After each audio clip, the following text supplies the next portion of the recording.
अनंत किया उपकार, लोचन अनंत उघारिया, अनंत लखावनिहा।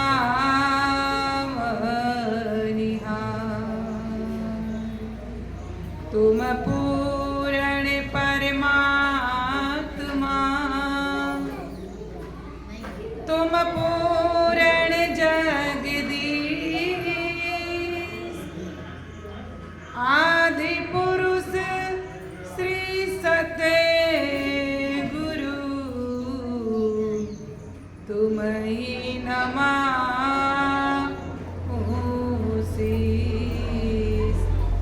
प्रभु तुम ही नमामि।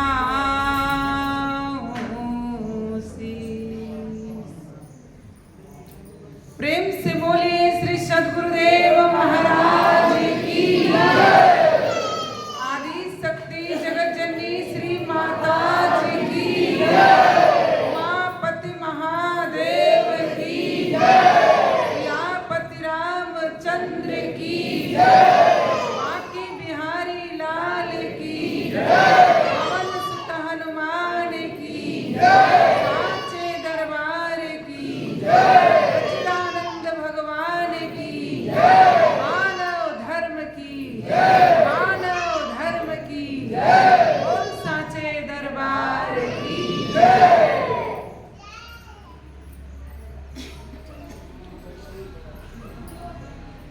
आवाज नहीं बोले आनंद कंद भगवान की जय।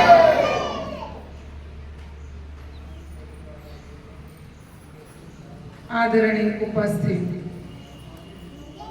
प्रभु प्रेमी आत्माओं एवं भक्तिमती माताओं तथा बहनों, हम सभी लोग बड़े ही सौभाग्यशाली हैं। आज बड़ा ही शुभ दिन है। संसार के सारे कार्यों का त्याग करके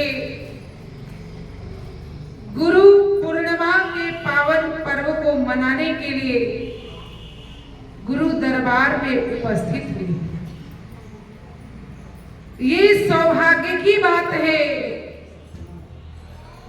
कहते हैं संसार के अंदर गुरु और शिष्य, गुरु और शिष्य का ऐसा संबंध है, ऐसा रिश्ता है,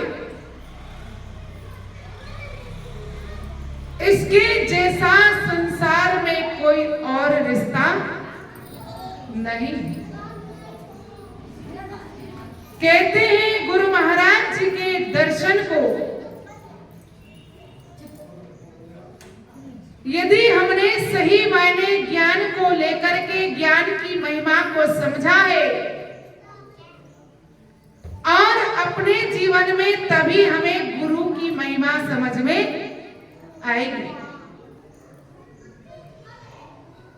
कहते हैं जितनी बार हमारी आंखों की पलकें झपकती है, इतनी बार गुरु महाराज जी के दर्शन करना चाहिए, पर संभव नहीं है। कहते हैं जीवन के अंदर तो गुरु महाराज जी का दर्शन रोज करना चाहिए। वैसे गुरु महाराज जी कहीं दूर नहीं, गुरु महाराज जी तो सबके हृदय के अंदर है।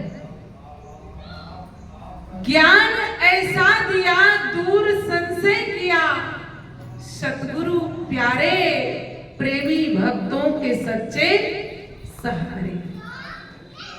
गुरु महाराज जी ने ऐसा ज्ञान दिया है, जब मानव ध्यान करता है तो गुरु महाराज जी का दर्शन अपने अंदर होता है।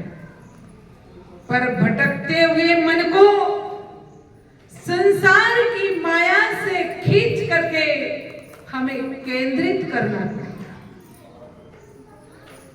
संत समझाते हैं यदि रोज संभव नहीं है तो सप्ताह में एक दिन करना चाहिए, सप्ताह में नहीं तो महीना भर में तो दर्शन करना ही चाहिए।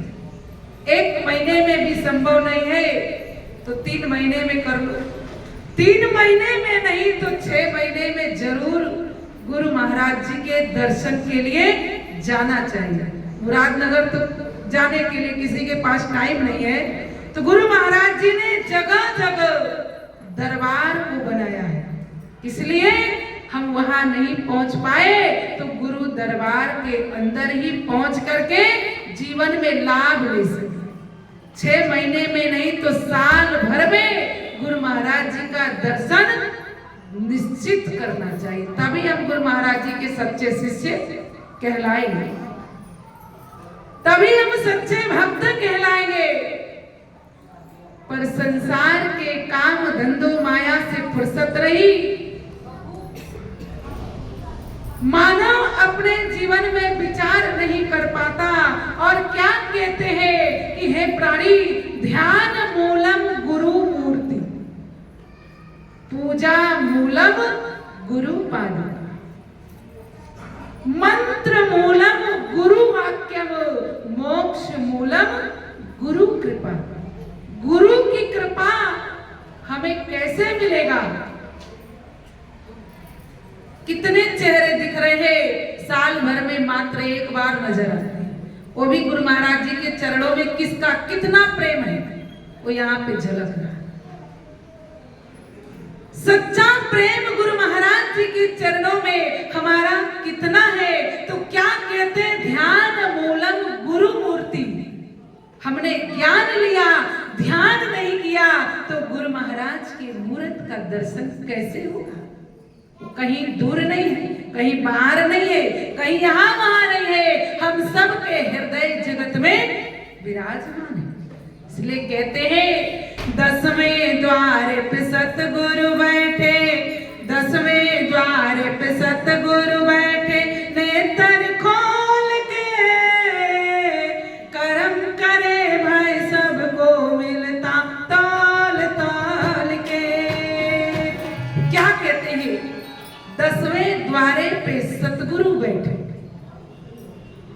इस शरीर के अंदर 10 दरवाजा, 9 दरवाजे खुले हैं पर 10वां दरवाजा बंद है। क्या कहते हैं 10वें द्वारे पे सतगुरु बैठे। अब आपको दर्शन करने की इच्छा है या इच्छा होती है?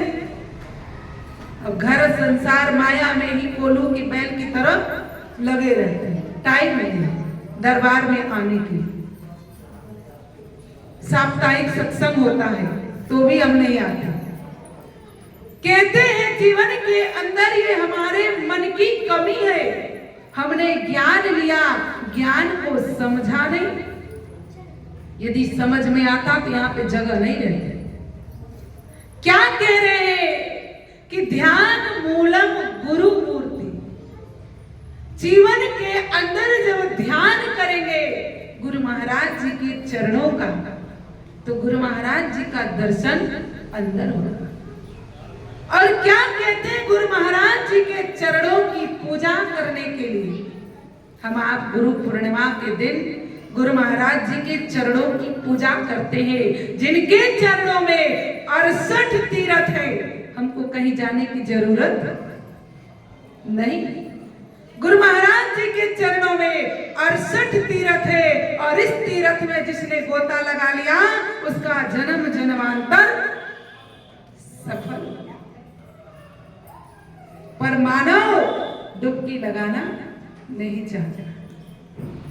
कहते संसार के अंदर गुरु महाराज जी के चरणों की जो पूजा करता है, ध्यान करता है, मंत्र मूलम गुरु वाक्य, गुरु महाराज जी की आज्ञा का पालन। गुरु महाराज जी की आज्ञा ही सबसे बड़ा मंत्र है। अब गुरु महाराज जी की आज्ञा क्या है? खाओ पियो मौज करो। जीवन के अंदर कहा गुरु महाराज जी की आज्ञा है हमने ज्ञान लिया है ध्यान और भजन करना, सेवा और सत्संग करना है। तो क्या कहते हैं? मंत्र मूलम गुरु वाक्य मोक्ष मूलम गुरु कृपा। जब हम कर्म करेंगे तो गुरु महाराज जी की कृपा होगी। जब उनकी कृपा होगी तो मोक्ष गति को प्राप्त होगी। एक भक्त अपने जीवन में गुरु महाराज जी के चरणों में आकर के यही कहता है, प्रभु हे गुरुदेव, भक्ति दान मोहे दीजिए, गुरुदेवन के देव और नहीं कछु चाहिए, निस दिन चरण सेवे। क्या कहते हैं? मेरे जीवन में धन, वैभव, संसार की माया कुछ भी नहीं चाहिए। भक्त ने भगवान से मांगा भक्ति का दान। हे गुरु महाराज जी, मुझे भक्ति का दान दीजिए और अपने चरणों की सेवा कीजिए। और भक्ति करके भक्त ने अपना जीवन महान बनाया। क्योंकि हम आप देखते हैं, एक गुरु भक्त जो होता है वो अपने जीवन में लगन व निष्ठा, प्रेम से गुरु महाराज जी की आज्ञा का पालन करते हुए अपने जीवन में आगे बढ़ता है। जैसे हम आप देखते हैं, सूर्य की जो शोभा है, सूर्य की शोभा उसके तेज से है। सूर्य की शोभा धूप से है, रात्रि की शोभा चंद्रमा से, और एक बेल की शोभा क्या कहते हैं? फल और फूलों से। एक पिता की शोभा पुत्र से है और एक माता की शोभा भक्त शूरवीर जैसे पुत्र से। ऐसे ही कहते हैं, एक गुरु की शोभा एक अच्छे और सच्चे सदशिष्य से होती है। सदशिष्य बन करके, गुरु भक्त बन करके, गुरु महाराज जी का आज्ञा का पालन करके जो भक्ति के मार्ग में चलता है, वही अपने गुरु महाराज जी के नाम को रोशन करता है। गुरु भक्ति का पाठ और जीवन के अंदर हम आप देखते हैं, लक्ष्मण जी ने ऐसी भगवान की सेवा करी जो सारे संसार को दिखा दिया कि संसार में गुरु और शिष्य कैसा होना चाहिए, गुरु और शिष्य का नाता कैसा होना चाहिए, रिश्ता कैसा होना चाहिए, भक्ति कैसे करनी चाहिए। छल कपट से रहित होकर, छल कपट से रहित होकर के जो अपने जीवन में गुरु महाराज जी के चरणों की भक्ति करता है, वही भवसागर से पार होता है। भवसागर से पार होने के लिए हमें हमारे जीवन के अंदर गुरु महाराज जी के चरणों का और उनके नाम का सहारा लेना पड़ेगा। भक्त बिलनी ने अपने जीवन के अंदर गुरु महाराज जी की भक्ति किया, गुरु महाराज जी की आज्ञा का पालन किया। गुरु महाराज जी ने कहा था, बिलनी तुम्हारी कुटिया में एक न एक दिन भगवान आएंगे। गुरु महाराज जी के वचनों पर विश्वास किया, भरोसा किया, तो भगवान आए। हम आप जैसे होते तो 1 मिनट का सब्र न होता। बिलनी इंतजार करती रही। गुरु महाराज जी ने कहा है भगवान आएंगे, पर यह नहीं कहा है कब आएंगे, कब आएंगे, किस दिन आएंगे, कितने बजे आएंगे, ये सब नहीं बताया था। क्या बताया था? आएंगे। 10,000 वर्ष तक भिलनी भगवान का इंतजार करती है और कहते हैं हिम्मत को हारती नहीं। इसलिए कहा, रे मन तुझे कसम है, रे मन तुझे कसम है, हिम्मत न हारना, गुरुदेव के वचन को हृदय में धारना, गुरुदेव के वचन को हृदय में धारना। क्या कहते हैं? रे मन तुझे कसम है, हिम्मत न हारना, गुरुदेव के वचन हृदय में धारना। हृदय में धारण किया, हिम्मत को नहीं हारी। हम आप होते, अरे गुरु महाराज जी ने कहीं झूठ तो नहीं बोल दिया। बचपन से लेके चौथी अवस्था आ गई, भगवान अभी तक नहीं आए, तो क्या पता आएंगे नहीं आएंगे। अब उसने 10,000 वर्ष तक इंतजार किया, हम तो 10 मिनट नहीं कर पाए। यदि आ भी गए तो 10 मिनट इंतजार नहीं कर पाएंगे। न जाने हमारा मन क्या क्या सोच लेगा, न जाने हमारा मन कहां कहां भटक जाएगा। पर क्या कहती है? रे मन तुझे कसम है, हिम्मत न हारना, गुरुदेव के वचन को हृदय में धारना। गुरु महाराज जी का वचन कभी मिथ्या नहीं जाता, कभी झूठा नहीं होता।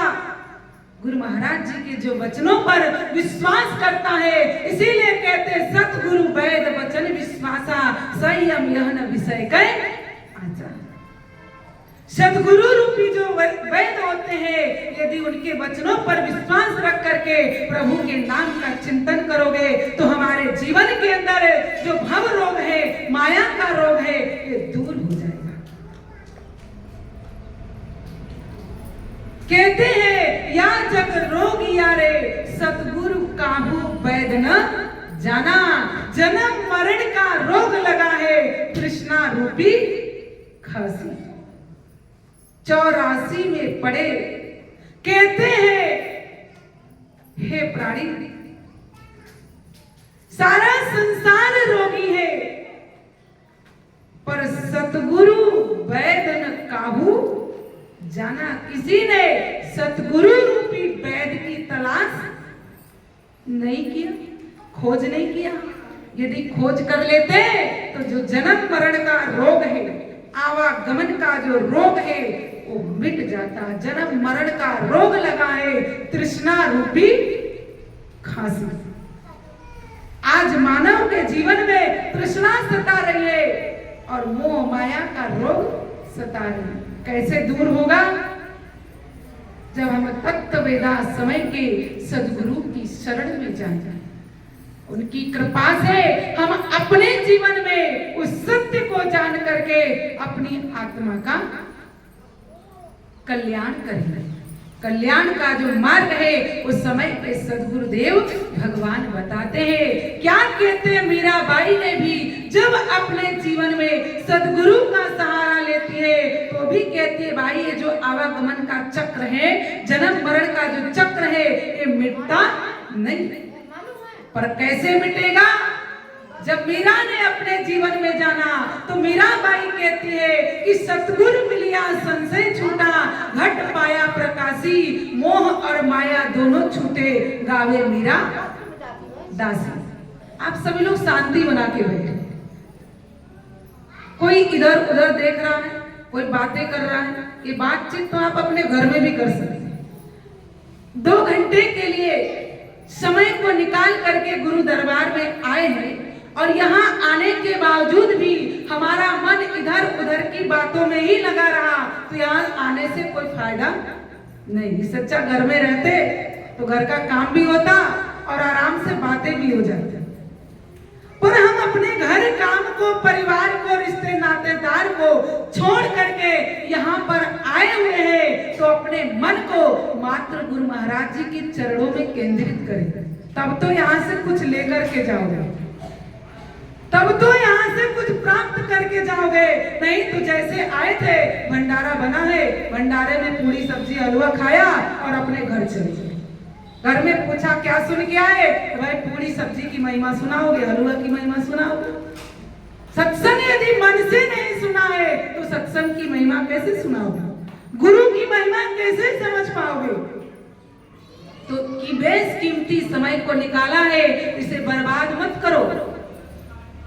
ये सब चीजें आपको घर में होगा और घर में हो जाएगा, पर जहां पर बैठे हैं ये सबसे बड़ा तीर्थ है, गुरु महाराज जी का दरबार है। इस दरबार में आकर के पुण्य का ढेर इकट्ठा कर लो, जो जन्म जन्म तक काम आएगा। और पुण्य का ढेर था तो आज हम सब गुरु महाराज जी के चरणों में बैठे हुए हैं, और फिर से इकट्ठा करोगे तो जन्म जन्म तक गुरु महाराज जी के चरणों में बैठे रहेंगे। तो भक्तों ने अपने जीवन के अंदर उस चीज को प्राप्त किया था, जो चीज पाने के बाद संसार में कोई चीज पाना बाकी नहीं रह जाता। वो क्या है? वो अनमोल ज्ञान है। ज्ञान को लेने के लिए यहाँ पे आए हैं, यहाँ ज्ञान को अर्जित करने के लिए आए हैं, संसार की बातों को इकट्ठा करने के लिए आए। यदि इकट्ठा भी होगा तो घर में कर ले, पर आपसे मेरी अर्जी है, प्रार्थना है, सब तरफ से मन को हटाकर यहाँ पर बैठे और अपने जीवन के अंदर उतार करके और हृदय रूपी झोली में भर कर के ले जाएं, क्योंकि गुरु महाराज जी देने वाले हैं, गुरु महाराज जी देने वाले हैं, और हमको लेना नहीं आता, इसलिए तो इधर उधर की बातों में लगते। गुरु महाराज जी देने वाले हैं और हम लेने वाले हैं। यदि हृदय रूपी झोली को पसार करके यहाँ पर बैठोगे तो कुछ ले करके जाओगे, और नहीं तो जैसे आए थे वैसे चले जाएंगे। खाली आए थे और खाली जाएंगे। आप लोग एक भजन को सुनिए। बोलिए सच्चिदानंद भगवान की, बोल साचे दरबार की। सबको दे रहे सतगुरु स्वामी, सबको दे रहे सतगुरु स्वामी अपने खजाने से,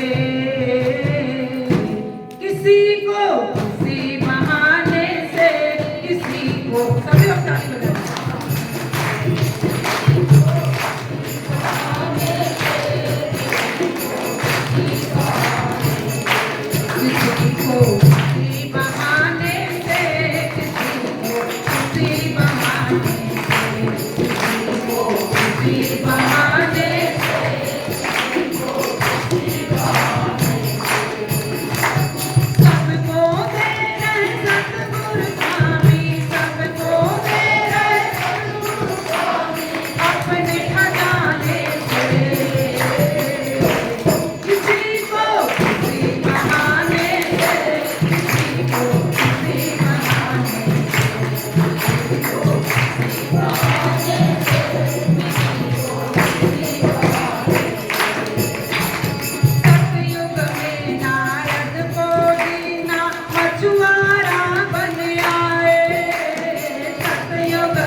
भजन को सुना और भक्तों का नाम भी आप सुन रहे थे। यदि मन से सुने होंगे तो आपको याद होगा कौन कौन से भक्त ने कैसे भक्ति भगवान की थी। क्या कह रहे, सबको दे रहे सतगुरु स्वामी अपने खजाने से। हम आपका खजाना तो बहुत छोटा है, पर गुरु महाराज जी का खजाना इतना बड़ा है कि जिसका कोई था नहीं है। इसीलिए कहा सबको दे रहे सतगुरु स्वामी अपने खजाने से, किसी को किसी बहाने से और किसी को किसी बहाने से, सबको दे रहे हैं, एक दो चार को नहीं। आप सुन रहे थे, सतयुग में नारद को दीना मछुआरा बन आए, शंका जब गुरु के प्रति कीन्हा, नारद मन घबराया। पर क्या कहा, 84 का बंद छुड़ाया युक्ति बताने से। हम आप सुन रहे थे कि सतयुग के अंदर नारद को दिया, त्रेता युग के अंदर हनुमान जी को दिया, कहते हैं द्वापर युग के अंदर अर्जुन को दिया, और कलयुग में तो असंख्य भक्तों को गुरु महाराज जी ने दिया है और आज दे रहे हैं। पर क्या कहा गुरु महाराज जी ने, अब होगा कल्याण सभी का। तब तो गिने चुने भक्तों का हुआ था, पर इस कलयुग के अंदर गुरु महाराज जी आवाज लगा रहे हैं, क्या कह रहे हैं, अब होगा कल्याण सभी का, सेवा सत्संग से। करोगे तो कल्याण होगा और नहीं करोगे तो क्या होगा, अब वो आप जानो, मेरा विषय नहीं।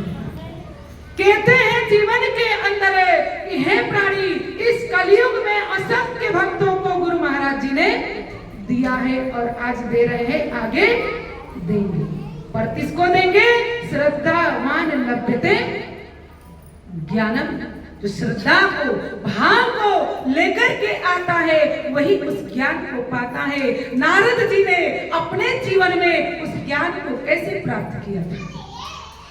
नारद जी कहते हर कला में निपुण थे, सब कुछ उनको आता था, जानते थे, पर अपने जीवन के अंदर सब कुछ जानते हुए और भगवान विष्णु से बात भी करते थे, फिर भी नारद जी जहां जहां पैर रखते थे वहां की मिट्टी अपवित्र हो जाती थी। जहां जहां नारद जी ने पैर रखा वहां की मिट्टी देवताओं गण खोद खोद करके फेंक रहे थे।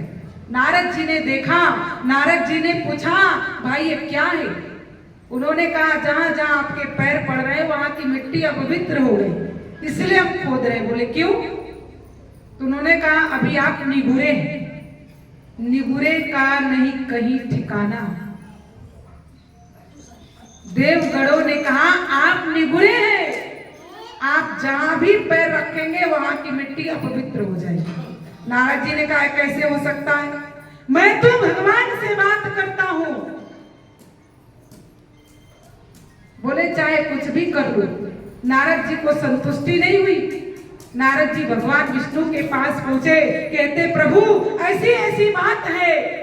भगवान विष्णु कहते, हाँ नारद, अभी तुम निगुरे हो, जो तुम मुझे देख रहे हो मैं वो नहीं, पर जब तुम गुरु की शरण में जाओगे, सतगुरु की शरण में जाओगे, तब तुम्हें समझ में आएगा,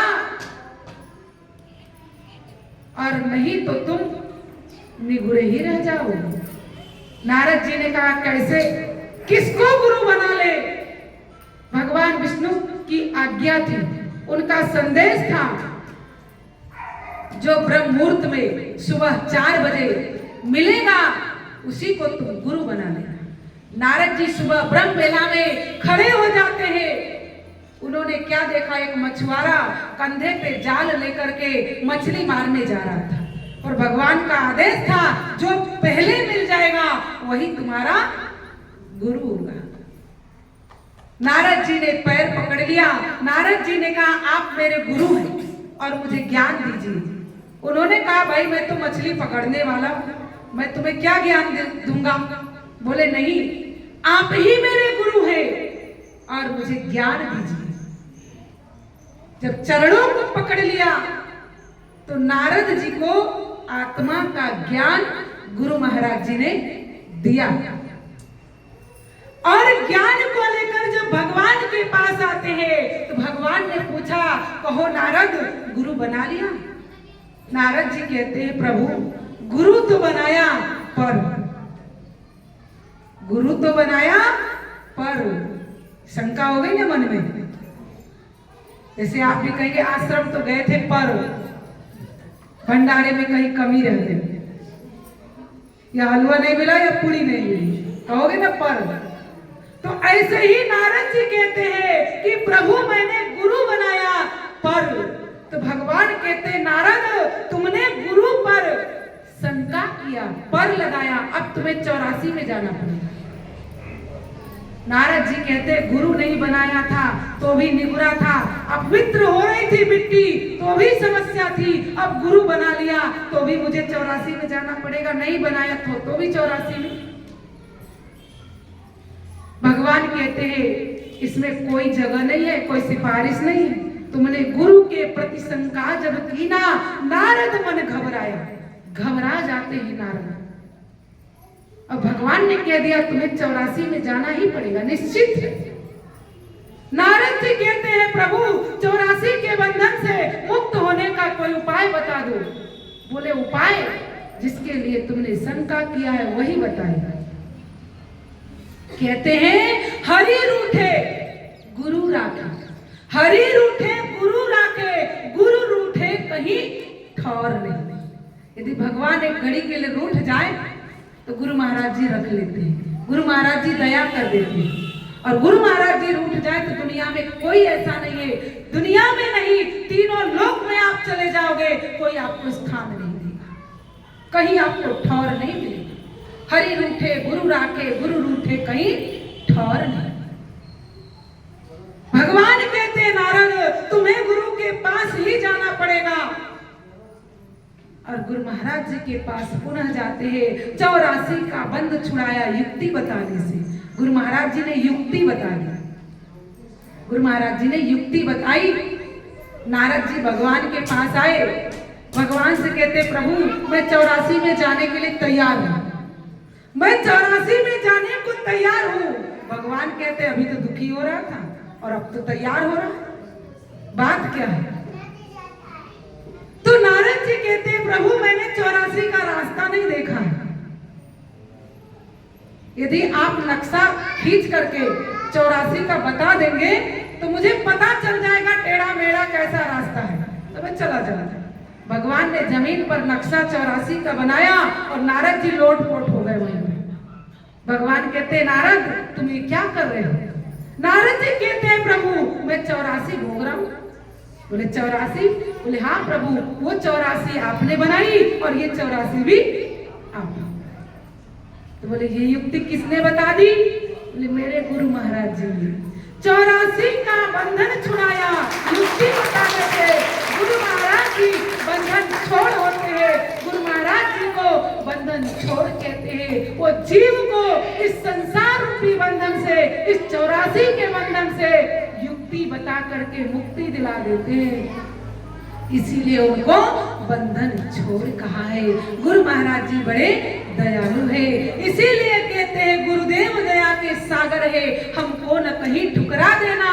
कहते हैं जीवन के अंदर हे प्रभु आप बड़े दयालु हैं। जीव जब उनकी शरण में आता है तो जीव पर वो दया करके अपना बना लेते हैं। इसीलिए कहते हैं गुरु महाराज जी की जो महिमा है वो अनंत है। उनकी महिमा गाने के लिए इस जिह्वा में ताकत नहीं, इस जिह्वा से कितना ही वर्णन करे कम ही कम है। इस जिह्वा में ताकत नहीं है जो गुरु महाराज जी की महिमा को गा सके। गुरु महाराज जी की महिमा को वही समझ सकता है जो गुरु महाराज जी की आज्ञा का पालन करेगा। क्या कहते हैं मंत्र मूलम गुरु वाक्यम, केवल गाने के लिए नहीं है। वाक्यम मतलब गुरु महाराज जी का वाक्य, गुरु महाराज जी की आज्ञा हमारे जीवन में मंत्र का काम करता है। आइए हम उनकी आज्ञा का पालन करें, हमारे जीवन के अंदर रक्षा करने वाले समय के सदगुरु है, गुरु की आज्ञा से आवही, गुरु की आज्ञा से जाए। और कहे कबीरता दास को, तीन लोक डर नहीं। यदि गुरु महाराज जी की आज्ञा में शिष्य रहता है, भक्त रह करके भक्ति करता है, तो तीन लोक में उसे कोई डर नहीं होता है। तो कहते हैं जीवन के अंदर है भाई, आइए सदगुरु की खोज करे, तलाश करे। जिन खोजा तिन पाइया, जिन्होंने खोजा उसने अपने जीवन में पाया। तो क्या कह रहे थे कि हे प्राणी, सबरी को तारा, केवट को तारा। क्या कहा? चरण धूल को जब केवट ने पाया तो मन में बड़ा हर्षित हुआ, आप भी तर गया, कुटुंब सहित सबको तार गया। तो गुरु महाराज जी के चरणों में जादू है, गुरु महाराज जी के चरणों में जादू है। और उस मर्म को केवल केवट ही जानता था। और यदि हम जानना चाहते हैं तो हम भी जान सकते हैं, केवल केवट ही नहीं, हम आप भी उस मर्म को जान सकते हैं। कब? जब श्रद्धा को लेकर के, भाव को लेकर के, छल कपट मान अभिमान से रहित होकर के गुरु की शरण में जाएंगे। इसीलिए कहते हैं, गुरु के समान दाता दूजा ना जहान में, गुरु के समान दाता दूजा ना जहान में, दूजा ना जहान में, देखा ना जहान में, गुरु के समान दाता दूजा ना जहान में। कहते गुरु के समान संसार में कोई दूसरा नहीं। इस संसार के अंदर दूजा ना जहान में और देखा ना जहान में, संसार में कोई नहीं है। हमारा सच्चा हितैषी समय पे सदगुरु देव भगवान है। सदगुरु की शरण में गए बिना आत्मा का बोध, आत्मा का ज्ञान नहीं हो सकता। आइए उस ज्ञान को प्राप्त करने के लिए हम ऐसे सच्चे सदगुरु की खोज करें और उनकी शरण में जाकर के निर्मल मन से, क्योंकि रैदास महाराज ने मीराबाई से कहा था, बेटी मन चंगा तो कठौती में गंगा। मन चंगा है तो यहीं पे गंगा है, और मन चंगा नहीं, मन पवित्र नहीं, मन निर्मल नहीं, तो आप इलाहाबाद हरिद्वार कहीं भी जाओ, कोई फर्क पड़ने वाला नहीं है। तो संत कहते हैं कि गुरु महाराज जी के चरणों में और 60 तीर्थ है, आइए उनके चरणों में बैठ करके हम आप डुबकी लगाएं, भजन करें, सुमरण करें और अपनी आत्मा का कल्याण करें, मानव जीवन को सफल व सार्थक बनाए। मैं भी अधिक विचारों को न रखते हुए विचारों को यहीं पर विराम दूंगी। हम आपके समक्ष परम पूजनीय बाई जी विराजमान है। गच्चित होकर के चारों तरफ से मन को हटा करके जब हम विचारों को श्रवण करेंगे, आत्मसात करेंगे, तो हमारे जीवन में बड़ा ही आनंद आएगा। इसीलिए कहते हैं आनंद ही आनंद बरस रहा गुरुदेव आपके चरणों में। तो उस आनंद के खजाने को लूट लो। आज लूटने का दिन है, गुरु पूर्णिमा, गुरु पूजा और गुरु के चरणों का पावन पूजा करके हम अपने जीवन के अंदर लाभ उठाएं, तन मन को पवित्र बनाएं, अपने जीवन को सफल व सार्थक बनाएं। तभी ये गुरु पूजा मनाना हम सबका सार्थक होगा, जब हम उनकी आज्ञा में रह करके भजन स्मरण सेवा सत्संग की कमाई करेंगे। तभी हम एक शिष्य कहलाने के योग्य होंगे और तभी हमारा रिश्ता गुरु महाराज जी के चरणों से पक्का और सच्चा होगा। सच्चा और पक्का तभी हो पाएगा जब उनकी आज्ञा का पालन करेंगे। आइए भजन स्मरण करते हुए मानव जीवन को धन्य बनाएं। प्रेम से बोल